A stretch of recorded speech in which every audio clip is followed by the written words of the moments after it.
22 رجب کی نیاز کے لیے شرعی کیا حکم ہے؟ نیاز جب کی جائے امام کے نام پر وہ مستحب، اس کو اطعام مومن کہتے ہیں. تو جیسے 22 رجب کی نیاز بھی اب 22 رجب کی نیاز کہنے کو رہ گئی، ورنہ پورا رجب کا مہینہ جو ہے وہ نیاز کا مہینہ بن گیا. 22 تاریخ کو اتنے سارے لوگ نیاز نہیں کر سکتے، چنانچہ اگر سب کے یہاں نیاز ہو تو ہم کہیں بھی دل جمعی کے ساتھ بیٹھ کے نہیں کھا سکیں گے، صرف چکھنا پڑے گا. ویسے نیاز کے لیے لفظ ہے، چکھنے ہی کا لفظ ہے، لیکن اب کون چکھتا؟ وہاں تو بعض اوقات اپنی دولت اور پیسے کا اظہار بھی ہوتا ہے، بعض اوقات خلوص ہوتا ہے کہ مومن ہمارے یہاں سے خوش ہو کے جائے. تو اب آپ کو پتا ہے 22 رجب کی نیاز کچھ 27 کو بھی کرتے ہیں، کچھ 13 کو بھی کرتے ہیں، کچھ 22 کے بدلے ویکینڈ میں بھی کرتے ہیں. تو وہ 22 رجب کی نیاز کا نام 22 رجب رہ گیا، وہ پورے مہینے میں چلی گئی.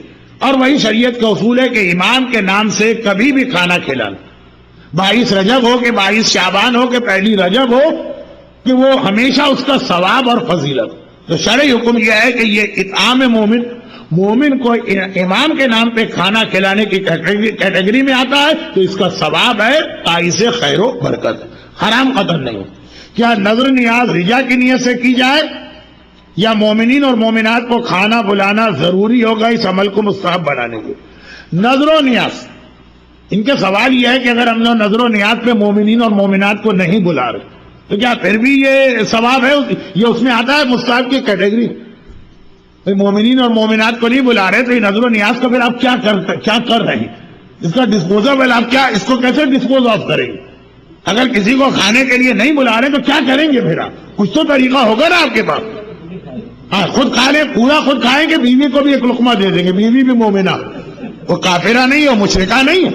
تو وہ جو ایک لفظ ہے، ایک تصور ہے کہ مومنین کو بلانے کا مطلب یہ ہوتا ہے باہر سے لوگوں کو بلا، نہیں، آپ کے فیملی ممبر انہیں کو اگر آپ نے کھلا دیا تو موسٹ پروبیبلی انڈیا پاکستان کے اندر جو ہے وہ تو بیوی سیدانی بھی ہوگی اور مومنہ بھی ہوگی. بچے کو آپ نے کھانا کھلایا، یہ خود ایک مستحب چیز ہے بچے کو کھلانا. اور اگر سارا کا سارا آپ خود ہی کھا گئے تو ویسے بہت مجھے مشکل لگ رہا ہے. حتیٰ یہ ہے کہ اگر کوئی جانور کے کھانے کی چیز آپ نے جانور کے سامنے رکھ دی، یہ بھی ثواب میں آ گئے. یہ جو ایک لفظ ہمارے یہاں آتا ہے کھلانے کا کنسپٹ باہر کے لوگ، یہ غلط.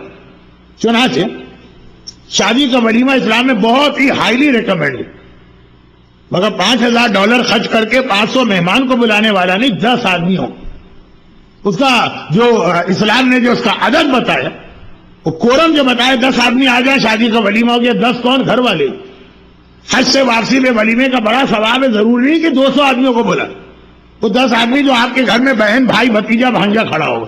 تو نظر و نیاز کی چیز اگر آپ گھر والوں میں سے بھی کسی ایسے کو کھلا دیں جس کا نان و نفقہ آپ پر واجب ہے، دیکھیں جس کا نان و نفقہ واجب ہو، آدمی اس کو زکوٰۃ نہیں دے سکتا، فطرہ نہیں دے سکتا، سہم سادات نہیں دے سکتا، واجبات کی رقم نہیں دے سکتا، نظر و نیاز دے سکتا.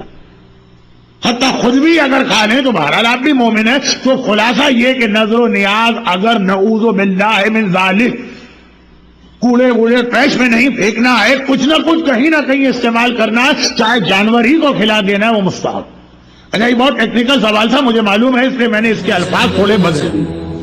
اللہ جل اللہ جل یا مولا، اللہ جل اللہ جل اللہ جل اللہ جل ماسٹر، اللہ جل اللہ جل اللہ جل یا صاحب السماء، اللہ جل اللہ جل اللہ جل